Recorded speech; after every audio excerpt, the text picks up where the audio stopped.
Le 7 février dernier, lors de la nuit de la solidarité, des centaines de volontaires arpentaient les rues, parcs et parkings de la capitale afin de recenser le nombre de personnes dormant à la rue.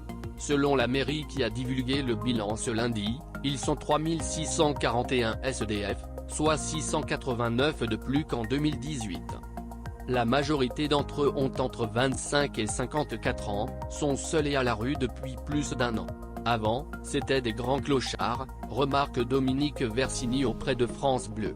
Maintenant, les sans-abri sont plus jeunes, ont souvent eu des activités professionnelles et se retrouvent à la rue après des accidents de vie.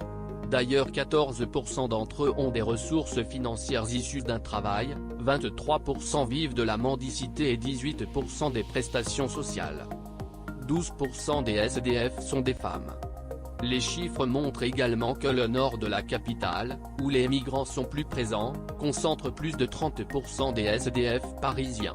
Par exemple, 423 sans-abri se trouvent dans le 18e arrondissement et 326 dans le 19e.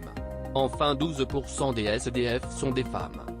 Les 2 tiers de ces personnes sans abri assurent ne jamais appeler le 115, par manque de place dans les centres, à la suite d'une mauvaise expérience vécue là-bas, vol, agression, ou tout simplement parce qu'ils ne connaissent pas le numéro.